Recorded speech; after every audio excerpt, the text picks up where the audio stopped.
오늘 함께 살펴볼 말씀은 사무엘상 28장 5절인데요. 함께 우리가 교독하셨는데 제가 봉독하겠습니다. 사울이 블레셋 사람의 군대를 보고 두려워서 그 마음이 크게 떨린지라 그랬습니다.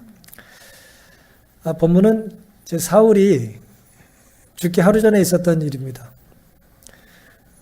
내일 죽을 걸 우리가 보통 모르고 살잖아요. 그렇죠? 근데 내일 죽을 걸 혹시라도 안다면 두려울까요? 사울은 두려웠어요. 내일 죽을 걸 알아서 두려웠던 건 아닌데 죽기 전에 하루 전에 상황이 이랬습니다. 그리고 그는 두려워 결국 이제 신접한 여인을 찾아갔고 그 신접한 여인을 통해서 우리는 이제 강신술이라고 생각하는데 그 악한 영이 임해서 네가 내일 죽을 거라고 예언을 합니다. 그리고 놀랍게도 그 악한 영의 예언이 그대로 성취가 되죠. 죽기 전날 사울은 블레셋 사람의 군대를 보고 두려웠다 그랬어요. 그래서 매우 크게 마음이 떨렸다 그랬습니다. 세 가지로 크게 그가 두려웠던 상황을 우리가 생각해 볼 수 있어요. 첫 번째는 블레셋 군대가 진을 치고 있어요. 강력한 군대가 내 앞에 있어요. 두렵겠죠? 두렵습니다. 내 힘으로 이길 수 없는 적이 있는 거예요. 그 다음에 또 하나의 문제는 다윗이 지금 어디 있어요? 내 부하 다윗인데 내가 맨날 괴롭히니까 다윗이 어디로 갔어요? 블레셋 진영으로 갔어요. 그러니까 이제 블레셋이 우리를 쳐들어온다라고 할 때는 그 안에 누가 있는 거예요? 다윗이 나를 쳐들어올 거라고 하는 두려움이 같이 있었던 거예요. 그것이 다윗이 가졌던 두 번째 두려움입니다. 그다음에 세 번째 두려움은 뭐냐면 사울에게 기름을 부었던 이 귀한 선지자 사무엘이 진즉 잠들었어요. 더 이상 하나님의 뜻을 나에게 전달해 줄 선지자가 있어요, 없어요? 없습니다. 그것이 사울이 겪었던 세 가지의 두려움이었어요. 오늘은 이런 상황에서 내 미래는 누가 결정하는가라는 제목으로 함께 은혜를 나누겠습니다. 내 미래는 누가 결정합니까? 속으로 생각해 보세요. 내 미래는 누가 결정합니까? 내 미래는 누가 결정하는 게 좋겠습니까? 내 미래는 누가 결정하기를 원하십니까? 어느 게 안전해요? 내가 결정하는 게 안전해요? 아니면 하나님께서 결정하는 게 안전해요? 오늘 우리의 삶 속에 내 미래를 내가 선택할지 내 미래를 하나님께서 선택하실 수 있는 선택을 하며 살지를 우리가 오늘 본문을 통해서 좀 확인해 보겠습니다. 사무엘상 28장 4절과 5절에는요. 블레셋 사람이 모여 수넴에 이르러 진 침에 사울이 온 이스라엘을 모아 길보아에 진쳤더니 그랬습니다. 그러니까 이제 둘이 마주보고 있다는 얘기예요. 수키로 앞에 두고 서로 마주보고 있는 상황인데 오늘 함께 읽은 5절에는 그 모습에 다윗이 사울이요 블레셋 사람의 군대를 보고 두려워 마음이 크게 떨렸다 그랬습니다. 왕의 그릇된 판단은 누구의 영향이 끼쳐지죠? 누구에게 영향을 줍니까? 백성들에게. 그렇죠? 왕국에 사는 백성들에게 영향을 줍니다. 그래서 영향력이 있고 힘이 있다라고 하는 것은 좋은 것도 있지만 굉장히 두려운 일이에요. 내 직책의 영향력이 크면 클수록 어떤 일이라고요? 두려운 일이에요. 지금 뭐 대통령 하시겠다고 몇 분이 지금 뭐 저러고 있는데 굉장히 두려운 일이에요, 저거는. 한 나라의 정말 흥망성쇠를 정말 결정적으로 책임지는 역할이거든요. 굉장히 중요한 일이에요. 사울이 그랬습니다. 그런데 지금 자기보다 더 강한 블레셋 군대 앞에서 떨고 있어요. 왕이 해야 할 일을 제대로 했다면 벌어지지 않을 수 있는 일인데 해야 할 일이 하지 않았기 때문에 해야 할 일을 하지 않으면 남는 시간에 사람은 뭘 합니까? 하지 말아야 될 일을 해요. 지켜야 할 것을 등한히 할 때 사람은 하나님께서 금하신 것을 넘게 돼 있어요. 번교 주석은 그런 취지의 명확한 진술이 없긴 하지만 블레셋 사람들이 이 골짜기를 자유롭게 통과하여 수넴으로 갈 수 있었다는 사실은 사울이 다윗을 찾는 데 혈안이 된 나머지 국경 지역을 보호하는 일에 태만히 했다는 사실을 지적해 준다. 그 땅에서 다윗을 제거하려는 사울의 광적인 열정이 부지불식간에 나라 전체를 블레셋 침략자들에게 열어놓았던 것이다. 길보아산에서 이제 싸움에서 내일 죽는데요, 사울이. 길보아산 정상에서 사울은 이스라엘 골짜기를 훤히 조망해 볼 수 있었으며 적군은 약 6.4에서 8km 떨어진 모래 산지 기슭에 진치고 있었다. 이 말씀을 요약하면 이렇습니다. 블레셋이 지금 이스라엘 지경에 마음껏 쳐들어올 수 있었던 것은 누구 때문이라는 거예요? 사울이 국방을 잘 다스리고 사기를 진작시키고 백성들을 잘 통치하지 못했기 때문이라는 거예요. 국방을 잘 정비하고 전열을 가다듬어야 될 이 왕이 뭘 하고 있었어요? 다윗을 쫓아내려고, 다윗을 잡으려고, 다윗을 죽이려고 엉뚱한 일을 했다는 거예요. 그러니 이 왕이 엉뚱한 일을 하고 있으니 이 군대의 사기와 전열은 흩어질 수밖에 없고 블레셋이 아주 식은 죽 먹듯이 이스라엘 진영에 들어올 수 있었다는 얘기입니다.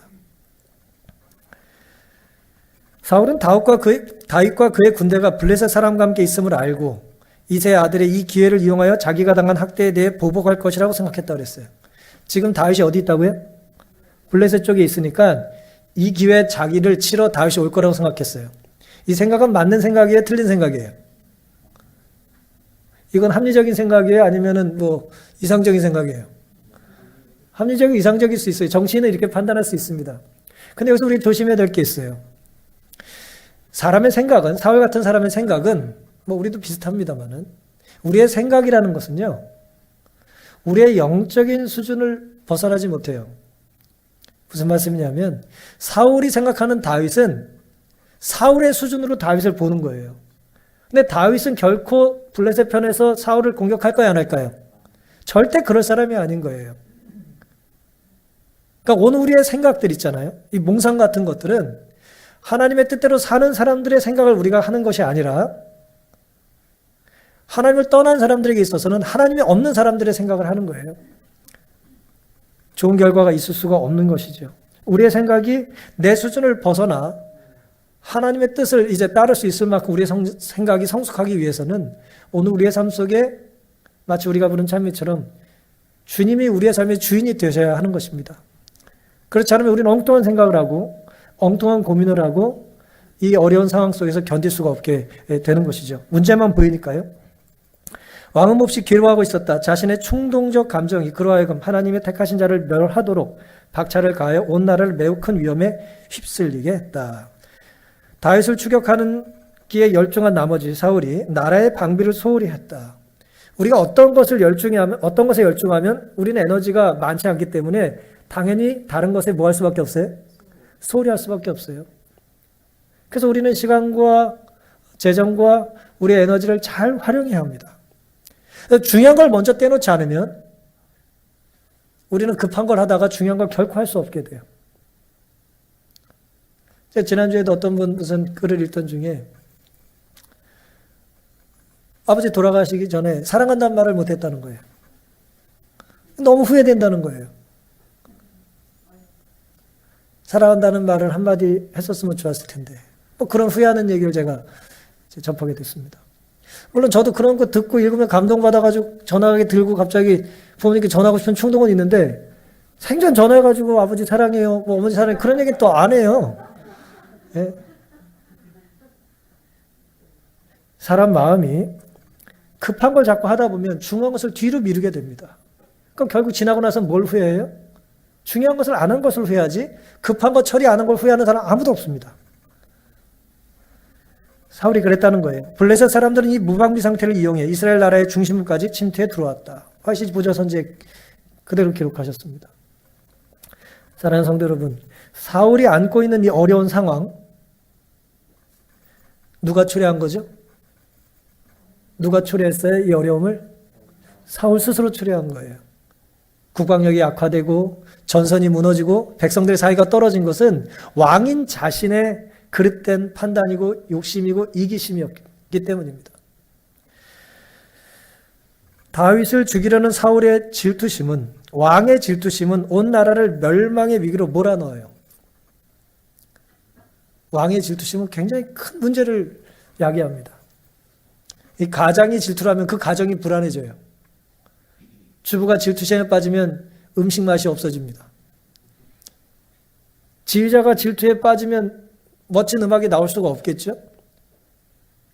누구에게나 질투의 유혹이 있잖아요. 정작 가장 중요한 것을 놓치게 되는 거예요. 질투라는 것은 가장 중요한 위치에 나를 놓고 싶다는 욕망이기 때문에 그 자리에 하나님이 계시지 않고 나를 넣기 때문에 불안해지는 것입니다. 무게중심에 하나님이 계시지 않으니까 쓰러지는 것 아니겠어요? 당연히 불안하죠.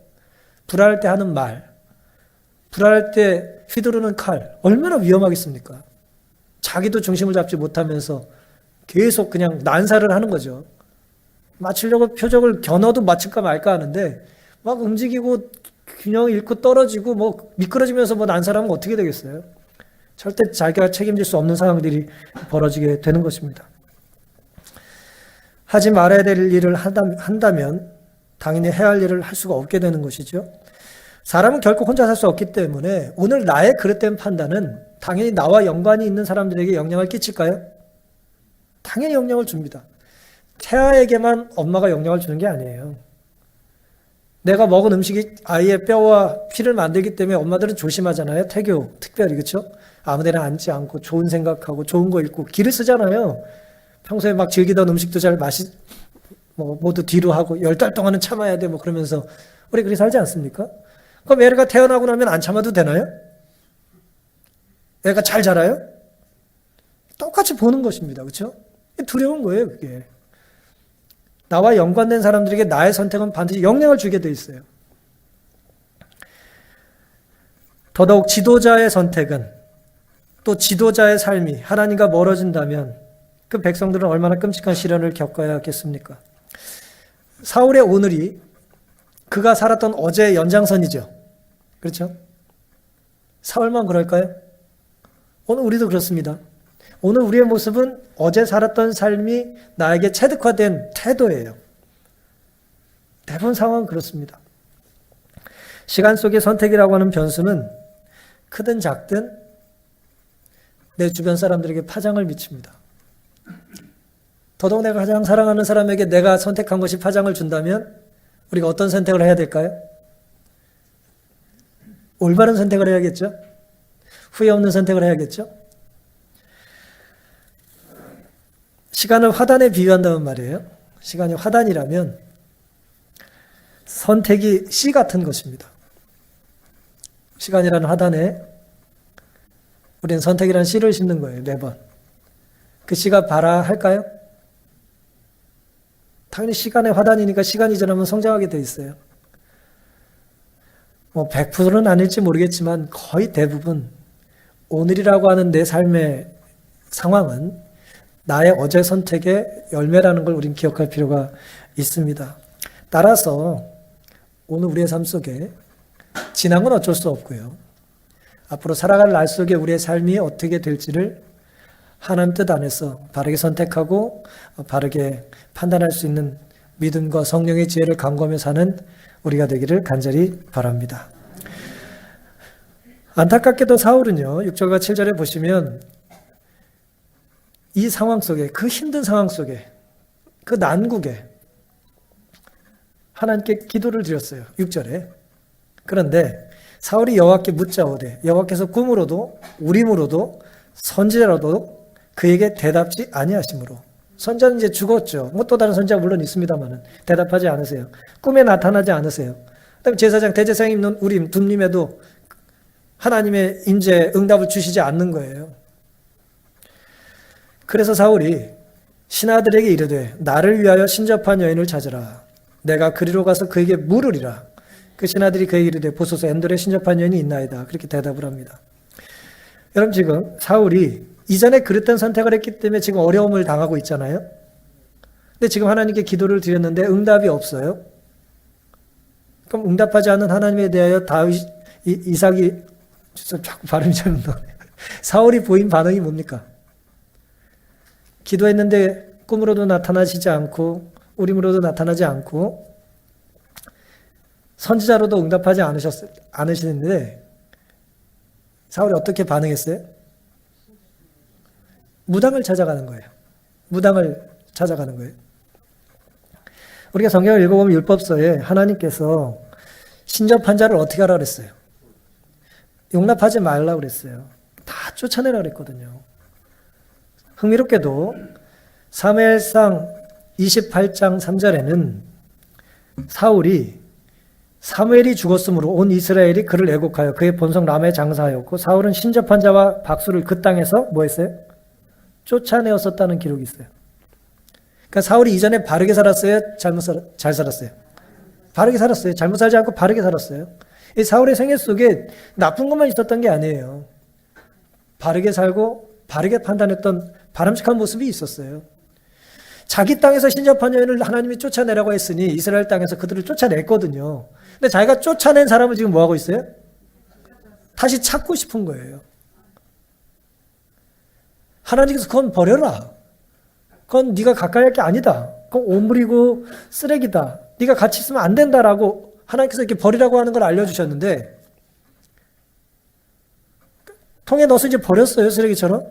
근데 이제 그 쓰레기통 어디냐고 쓰레기통 찾고 있는 거예요. 지금. 야, 우리 그때 버렸던 거 어디 갔냐? 그거 좀 찾아야겠다. 이렇게. 그런 바람직하지 못한 판단과 행동을 사울이 한 것입니다. 그리고 그것이 또 쑥스럽고 이 왕으로서 자기가 쫓아낸 사람을 찾아가는 게 어때요? 이게 참 우스운 일이잖아요. 사울이 어떻게 합니까? 8절에 보면 변장을 하고 가요. 난 왕 아님 그렇게 하고 가는 거예요. 난 사울 아니야. 그러면서 이제 찾아가는 거예요. 하나님의 말씀에 순종했던 사울이 이제는 하나님의 말씀을 정면으로 어기고 스스로 신접한 여인을 찾아 나설 만큼 이제 하나님과 거리가 멀어졌습니다. 근데 사실 사울은요, 그의 삶을 쭉 우리가 살펴보면 좋은 일도 좀 했지만 굉장히 결정적인 잘못들을 몇 가지 범한 게 나오는데요. 사무엘상 13장 8절부터 보시면은 사울이 블레셋 사람과 이제 전쟁을 벌일 때 블레셋 워낙 강하니까 두려워가지고 이제 벌벌 그때도 떨고 있었는데 근데 하나님께서 사무엘을 통해서 기다리라고 말씀해 주셨어요. 근데 사울이 사무엘의 정한 기한대로 이레를 기다리되 사무엘이 길갈에 오지 아니하며 백성이 사울에게서 떠나 흩어지는지라 사울이 가로되 번제와 화목제물을 이리로 가져오라 하여 번제를 드렸더니 12절 이에 내가 이르기를 블레셋 사람은 나를 치러 길갈에 내려오겠거늘 내가 여호와께 은혜를 간구치 못하였다고 부득이하여 번제를 드렸나이다. 사무엘이 이제 나중에 와가지고 문책을 해요. 제사장이 할 일을 왜 당신이 하고 있습니까? 왕이. 하나님의 명령을 왜 당신은 어겼습니까? 왜 기다리지 못했습니까? 그랬더니 기다리다 더 기다리지 못하고 부득이하여 내가 제사장 역할을 했다는 얘기를 해요. 그것이 이제 성경에 기록한 사울의 굉장히 중요한 이제 범죄 행위가 되는 것이고요. 15장에 가서 보면 사무엘상 15장 9절에 보면 이때는 아말렉과의 싸움에서 하나님께서 그들을 진멸하라고 하는 명령을 내리세요. 아무것도 살지 말고 진멸해야 된다는 좀 아주 강한 명령을 하셨는데요. 사울과 백성이 아각과 그 양과 소의 가장 좋은 것 또는 기름진 것과 어린 양과 모든 좋은 것을 남기고 진멸키를 즐겨 아니하고 가차 없고 낮은 것은 진멸하니라 그랬어요. 하나님께서 모든 걸 다 진멸하라 했는데 뭐예요? 사울이 임의로 좋은 것은 놔두고 안 좋은 것만 진멸을 했어요. 부분적으로만 순종한 거죠. 그때 사무엘이 와가지고 아주 탄식을 하잖아요. 도대체 왜 그랬냐고. 그랬더니 좋은 거 하나님께 예배 드리려고 예물로 바치려고 했다고.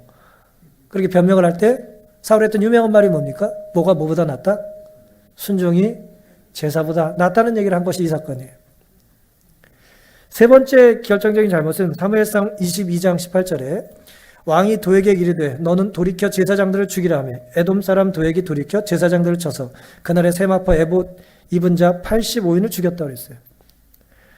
이 사건 이전에 다윗이 이제 사울에게 도망을 다니다가 배가 고파가지고 이제 제사장을 찾아가서 떡도 얻어먹고 그러지 않습니까?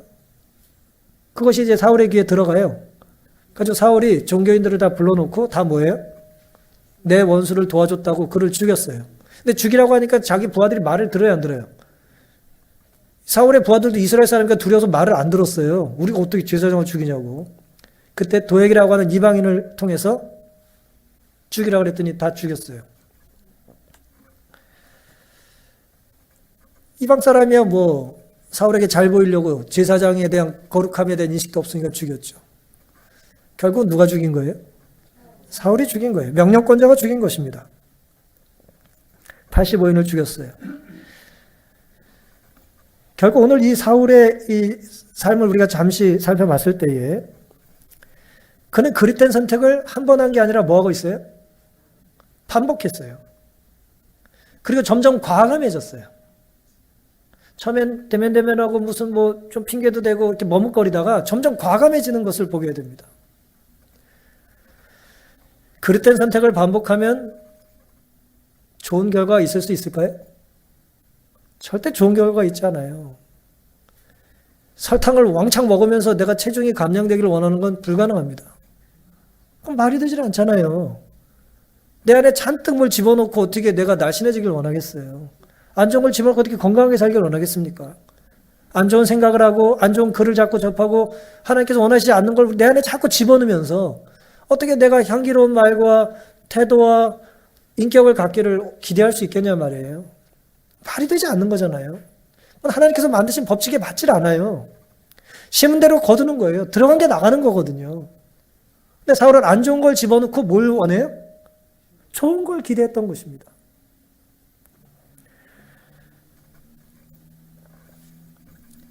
부조선지에 제가 뭐 아까 써놓은 걸 읽어드리진 않았는데 여호와께서는 그들을 아슬아슬한 곳으로 인도하여 그들로 하여금 인간을 의지하는 어리석음을 깨닫고 그들의 유일한 조력자이신 당신께로 나올 수 있게 하셨다는 말씀을 하셨어요.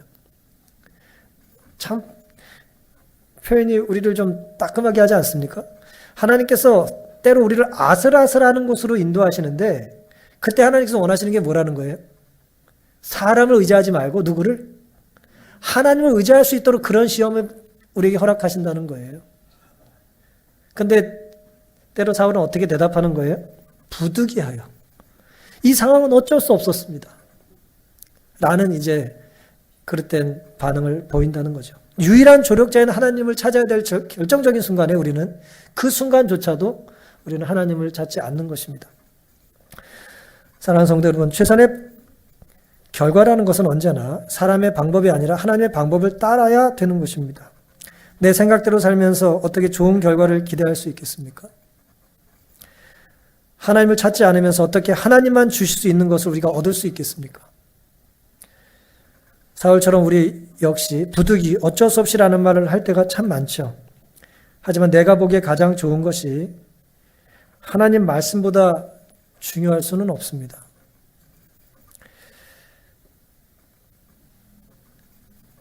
제사장까지 학살했던 사울을 보면서 우리는 하나님과 조금 멀어졌을 때의 모습이 그 다음에는 더 멀어지기가 쉬워진다는 것을 우리가 보게 되는 것입니다. 일만큼 잘못됐던 사람은 이를 잘못하기가 어렵지가 않아요. 사실 한 계단만 올라가면 이잖아요. 한 걸음씩 나빠지는 것입니다.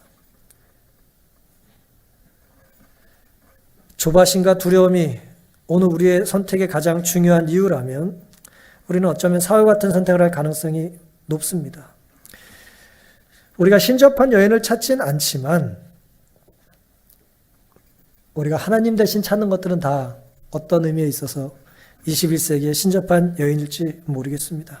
사울은 기다리는 동안 신접한 여인을 찾는 것이 아니라 회개하고 돌이키고 하나님께 기도했어야겠죠.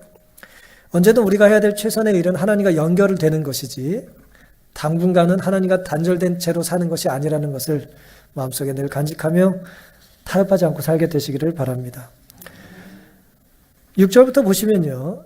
이제 사울이 우리 아까 읽어본 것의 반복인데 여호와께 묻자오되 여호와께서 꿈으로도 우림으로도 선자로도 그에게 대답지 아니하셨으므로 이제 사울이 신접한 인을 찾아서 그에게 물었던 상황이 나오죠. 그때 이제 8절에 사울이 다른 옷을 입고 변장했고 부하 두 사람과 함께 그곳에 갔고요. 여인에게 이르러는 사울이 가로되 청하노니 나를 위해 신접한 술법으로 내가 너에게 말하는 사람을 불러올리라 그랬습니다. 그리고 누굴 불러올립니까? 사무엘을 불러올립니다. 물론 진짜 사무엘이 아니죠. 이건 뭐 사탄이 역사한 이제 헛개비 같은 것인데 오늘 이제 기도에 대해서 잠깐 좀 마지막으로 생각을 좀 해보겠습니다. 성경은 분명히 사무엘상에서는 사울이 기도를 드렸다고 그랬어요. 그리고 하나님께서 응답하지 않으셨다고 그랬습니다. 기도를 드렸는데 사울의 기도에 응답하지 않으셨다면 이유가 있겠죠. 그렇죠? 하나님께 기도를 드렸는데 하나님께서 응답하지 않았다면 하나님 응답하지 않은 이유가 있는 거예요. 어떻게 보면 응답하지 않는 게 하나님의 응답이니까요. 그렇죠? 나는 예스를 기대하는데 하나님이 노라고 대답하셨다면 그가 노가 대답이잖아요. 근데 성경을 우리가 좀 더 살펴보면 역대상에는 이 같은 사건을 이렇게 역사적으로 기술을 했습니다. 역대상 10장 13절. 사울의 죽은 것은 여호와께 범죄하였습니다. 사울이 죽은 이유를 성경에 딱 하나 기록해요. 그 죄를 졌기 때문이다. 저가 여호와의 말씀을 지키지 않았고 또 신접한 자에게 가르치기를 청했고 14절. 여호와께 뭐하지 않았다고요? 묻지 아니하였으므로 그랬어요. 여호와께서 저를 죽이셨다고 그랬습니다. 다윗에게 그 왕위를 넘겼다고 그랬어요. 지금 사무엘상의 기록과 역대상의 기록이 어때요? 일치하지 않아요. 일치하지 않잖아요. 사무엘상은 기도를 드렸는데 답이 없었다고 그랬고 역대상은 뭐하지 않았다고 그래요? 기도드리지 않았다고 말하잖아요. 우리가 성경을 보면 모순적인 것 같은 기록이 있어요, 없어요? 많아요. 있습니다. 그럼 성경이 잘못된 건가요? 아니에요. 둘 다 맞는 거예요. 둘 다 맞는 겁니다. 어떻게 둘 다 맞을 수 있을까요? 하나님께 묻는다. 하나님께 묻자오되 대답하지 않았다는 말, 하나님께 묻지 않았다는 말, 어떻게 둘 다가 사실 수 있냐 말이에요. 이 명제가 전혀 다른 명제인데 어떻게 둘 다 진리일 수 있냐는 것이죠. 여호와께 묻지 않았다는 사무엘상 28, 역대상 10장 14절과 물었는데 답이 없다는 사무엘상 28장 6절의 말씀이 맞으려면 우리가 이 본문에 대한 이 묻는다는 것에 대한 이해가 좀 있어야 합니다. 묻는다는 말은요, 흔히 정보를 얻기 위해서 묻습니다. 그렇죠? 모를 때 묻잖아요. 다윗이 예를 들어 하나님께 올라가야 됩니까? 말아야 됩니까? 그러면 올라가라. 올라갈까요? 올라가지 말아라. 그게 이제 첫 번째 정보 같은 거예요. 정보를 묻는 것입니다. 두 번째, 정보를 묻고 나서 이제 묻는다는 것은 그 정보의 결과를 내가 듣는 거죠. 그렇죠? 우리가 저도 목회하다 보면 이제 여러분들과 이런저런 대화를 할 때가 있고 뭐 상담 아닌 상담을 해드릴 때가 있어요. 그럼 제가 뭐 하나님도 아니지만 제 생각에 혹은 제가 이해하는 바로는 혹은 제 경험에 의지해서 어떤 이제 조언을 좀 해드릴 때가 있잖아요. 이상하긴 이렇게 하는 게 좀 더 저에게는 맞았고 옳을 것 같습니다. 기대해보고 생각해 보십시오. 라고 이제 조언을 드릴 때가 있어요. 근데 어떤 부류의 분들은 묻기는 잘 물어. 그러니까 제 생각이 뭔지를 확인은 잘해. 그 다음 뭐예요? 자기 마음대로 해요. 뭐하러 물어봐요? 마치 이런 것입니다. 부모가 원하지 않는 일을 하려고 할 때 자녀들이 와가지고 부모님을 뭐해? 설득을 하잖아요. 설득을. 그럼 부모님 뜻을 설득한다는 얘기는 부모님 뜻을 따르는 게 아니라 내 뜻을 구현하는 거죠. 관철하는 거잖아요. 지금 정보를 얻고 의견을 듣는 것은 묻는 게 다가 아닌 거예요. 진짜 묻는 건 뭡니까? 그때 얻은 정보와 의견을 내가 뭐 하는 거예요? 따르겠다라고 하는 의지가 없다면 그건 묻는 게 아닌 것이죠. 그래서 한 성경에는 물었는데 대답을 못했다는 말도 맞고 한 성경에서는 그건 물은 게 아니라고 하는 것도 맞는 거예요. 대답에 의거해서 내가 호의적으로 그 알려준 좋은 대로 살려고 하는 의지가 없다면 뭐 한 게 아니에요? 궁극적으로는? 물은 게 아니니까 묻지 않았다는 기록이 하나 있는 거고 또 다르게 생각하면 뭐예요? 묻기는 물었잖아요. 그러니 물었다고 기록한 거예요. 여호와는 겸손하고 진실한 마음으로 그분께 나오는 영혼에게는 결코 돌아서지 않는다. 응답은 기대하던 방법이나 기대하던 때에 이르러오지 않을지 모르지만 하나님은 그 간구를 주목하고 그 환경에 최선이 되는 것을 이루어준다. 사울의 필사적인 호소가 하나님께 상달했지만 필사적인 호소가 있었어요. 제가 어떻게 해야 됩니까? 뭘 해야 됩니까? 어떻게 블레셋을 물리칠 수 있습니까? 예를 들어 그런 기도를 드리지 않았겠어요? 필사적인 호소를 하나님께 상달했지만 그 상황을 고려해 하나님은 왕이 구하고 있는 정보를 주지 않기로 선택하셨다. 왜 그랬을까요? 사울은 그때에 필사적으로 블레셋을 이길 수 있는 방법을 알려달라고 하는 것이 아니라 회개하고 순복했더라면 하나님은 그의 잘못들을 성공의 디딤돌로 변모시킬 수 있었을 것이다. 그렇게 화이시 기록하셨습니다. 이 주석에서 그렇게 기록하고 있는 거예요. 여러분 이해되십니까? 그러니까 기회가 없는 게 아니에요. 살아있는 동안 뭐가 있어요? 기회가 있는 거예요. 근데 우리가 하나님과 연결된 상태에서 가장 좋은 기회를 붙잡는 건 뭡니까? 하나님 앞에 내 죄를 고백하고 회개하는 거예요.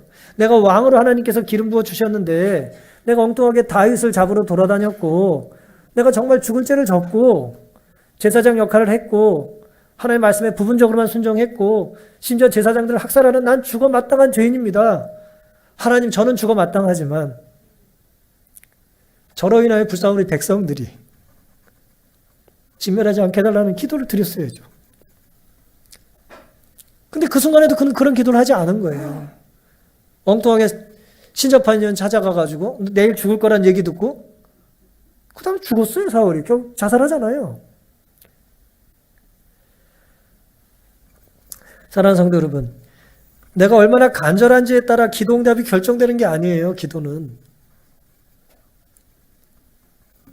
더 응답을 잘 받기 위해 새벽에 더 일찍 일어나야 되는 게 아니에요. 본질적으로는. 물론 열심히 기도드리는 게 나쁘다는 것이 아니라, 기도라는 것은 내 소원을 절규하고 토로하는 것에 비례하여 응답이 오는 것이 아니라 하나님의 뜻이 무엇이든지 내가 이 순간 받아들이겠다는 거예요. 그게 우리가 드려야 될 기도고 성경에서 말하는 바른 기도인 것입니다. 따라서 모든 기도의 시작은 내 죄에 대한 회개가 있어야 되고요. 순종에 대한 서원이 있어야 합니다. 하나님, 내가 죄를 고백합니다. 하나님, 인도해 주시는 길을 따라 내가 갈 수 있도록, 살아갈 수 있도록 힘을 주십시오. 그것이 이제 기도의, 바람직한 기도의 모습인 것이죠. 때로 우리는 불신자들이 막다른 골목에 처하면 온갖 신을 부르는 것들을 보게 돼요. 들은 건 있어가지고, 아유, 하나님, 부처님, 그런 사람도 있잖아요. 그렇죠? 그러니까 누가 답을 줄지 모르니까 막 던지는 거예요, 지금. 네? 아무나 하나 걸려라, 이렇게. 도대체 누구한테 응답을 감사합니까? 누군지 몰라. 하도 많은 신을 불러가지고요. 그게 잡신들이고 우상숭배예요. 누가 응답을 했는지 알 길이 없어요, 도대체. 오늘은 여기다 절하고 내일은 저기다 절하니까 말이죠. 우리가 왜 한 분 하나님만 섬겨야 되냐 이거예요. 하나님만 우리에게 우리의 문제를 해결해 줄 수 있는 유일한 분이시기 때문에 그런 것입니다. 어쩌면 사울은 꿈과 우림, 선자를 통해 부적 붙잡듯 하나님을 찾은 걸지도 모르죠. 하나님을 섬기는 것은 하나님께서 원하시는 것이라면 하나님의 때에 하나님의 방법대로 이루어지기를 내가 믿겠다는 간구라는 것을 잊지 않고 살게 되시기를 간절히 바랍니다. 복음의 언어라고 하는 책에 보면요, 이런 이제 기록이 있어요. 질문이 무엇입니까? 답은 예수입니다. 문제가 무엇입니까? 답은 예수님입니다. 너무 당연한 말이죠, 그렇죠? 여러분 보세요. 여러분 문제 있으십니까? 고민 있으십니까? 고민이 각기 다를 거예요. 생긴 게 다르니까 우리가 상황이 다르고, 그렇죠? 하지만 답은 뭐예요? 답은 한 분이라는 거예요. 어떤 문제든 답은 예수님이라는 거예요. 어떤 고민이든 어떤 아픔이든 어떤 두려움이든 상대가 아무리 크든 어떻든 간에 답은 예수님이라는 거예요. 그게 기독교 신앙이에요. 근데 이 사회가 너무 발전되고 전문가들이 많다 보니까 이 교회 안에서도 어떤 일들이 있냐면 예수님만 답이라고 말하는 사람은 좀 무식해 보이고, 소위 이제 전문적인 이제 조언을 하기 시작한 것이죠. 우리는 너무 자주 사람들의 질문에 대한 답이나 문제에 대한 해결책으로 예수님이 아닌 다른 것을 주려고 해요. 심지어 교회 안에서도 그렇다는 거예요. 경제적인 문제를 경제적인 문제로 고민하면, 예를 들어 예수님이 돈입니다. 그렇게 우리가 말을 못 하잖아요.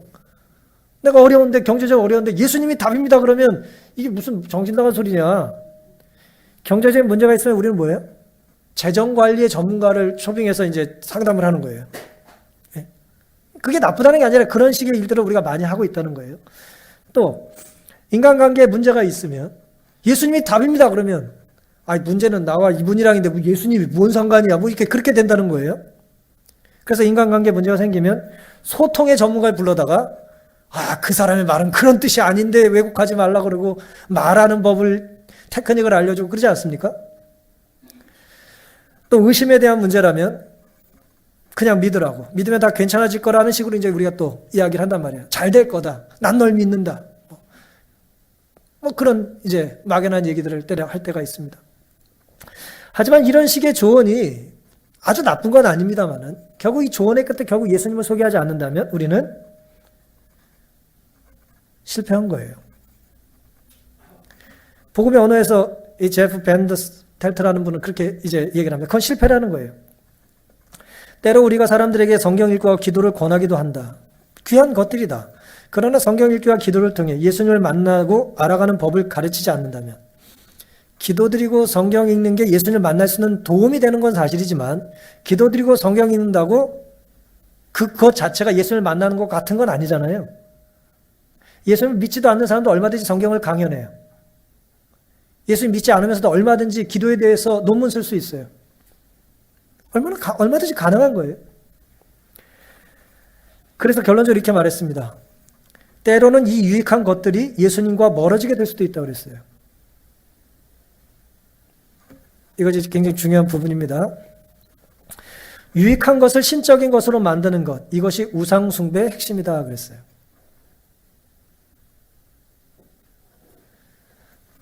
우리의 삶에 어떤 어려움이 생기면, A라는 어려움이 생기면 우리는 A라는 답을 찾잖아요. 근데 언제나 A라는 답, B라는 답, C라는 답은 다른 것이 아니라 누구라고요? 예수님이에요. 그런데 많은 사람들은 예수님은 보이지 않고 멀게 계시니까 A 문제는 A다, B 문제는 B다. 마침식 답을 원해요. 그건 우리의 삶에 유익해요, 무익해요?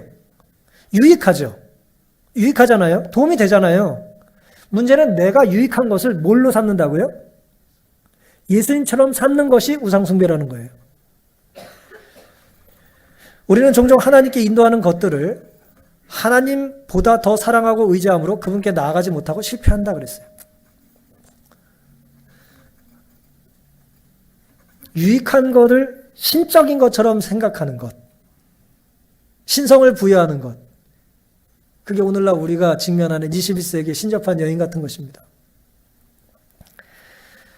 사랑하는 성도 여러분, 유익한 것들이 우리 집에 많죠. 저도 몇 주 전에 이사를 했습니다. 3년 반 동안 안 쓰던 물건이 너무 많더라고요. 언젠가 그 물건은 필요해서 제가 뭐 한 거예요? 필요해서 샀고, 필요해서 얻었고, 그랬겠죠. 돈과 시간을 써서. 그때는 필요하고 유용한 것이었어요. 근데 시간이 지나고 상황이 바뀌다 보니까 뭐가 됐어요? 짐이 됐어요. 처리하는데 돈이 들어요. 제가 이 말씀을 왜 드립니까? 유익하게 보이던 것이 예수님이 될 수는 없다는 거예요. 우리 영적인 삶도 마찬가지입니다. 경건의 훈련 좋죠. 가려먹는 것 매우 좋은 것입니다. 우리를 좀 더 건강하게 만들어주고 좀 더 영적인 삶을 풍요롭게 만들어주는 건 사실이에요. 하지만 그것 자체가 누굴 대신할 수 없다? 결코 예수님을 대신할 수는 없습니다. 프로그램은 좋은 것입니다만은, 시스템은 좋은 것입니다만은, 결코 그것이 예수님을 대신할 수는 없어요.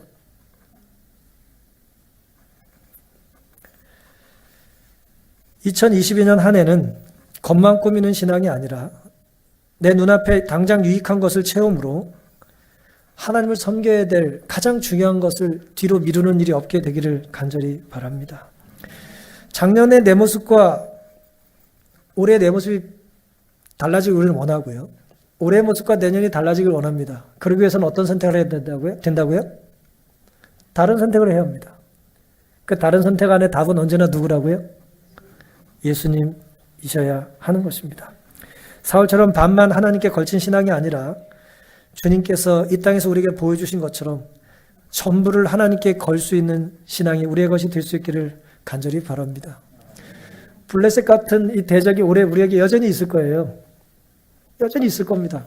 사울처럼 우리 마음이 크게 두려워할 수밖에 없는 상황이 펼쳐질 것입니다. 우리는 결코 우리 힘으로 블레셋을 이길 수가 없습니다. 하지만 이길 수 있는 방법이 없지 않죠? 블레셋을 이길 수 있는 하나님 편에 우리가 속하는 것입니다. 하나님은 블레셋이 아니라 블레셋에 10배가 와도 문제가 되지 않는 분이기 때문에 우리가 안고 있는 삶의 모든 문제를 블레셋을 바라고 절망하기보다는 블레셋을 승리로 이기실 수 있는 하나님 편에 우리의 삶을 던질 수 있게 되기를 간절히 바랍니다. 말씀의 결론입니다. 내 미래는 누가 결정합니까? 하나님을 선택하지 않는 사람은 내가 결정하고 망하는 것이고요. 하나님을 선택한 사람은 하나님께서 결정하신 미래를 내가 누리며 살게 될 것입니다. 때로 힘들 수 있을 거예요. 때로 어려울 수 있을 겁니다. 기다림이 길어질지도 모르겠어요. 오늘 가족과 공부하신 것처럼 속히 오신다는 분이 안 오시잖아요. 안 오시고 계시다는 얘기는 안 오신다는 것이 아니에요. 오실 때가 가까웠다는 것입니다. 우리의 삶의 영역에서 기다림이 지연되는 것에 대해서 절망하기보다는 하나님께서 역사하실 때가 가까이 오고 있다는 그런 기대를 갖고 살게 되시기를 간절히 바랍니다. 여러분의 모든 선택마다 하나님을 첫째로 삼으시고 그 모든 결과를 하나님께서 책임져 주실 수 있는 최선의 답을 우리 모두 누리며 사는 2022년 되기를 바라면서 오늘 말씀을 마치겠습니다.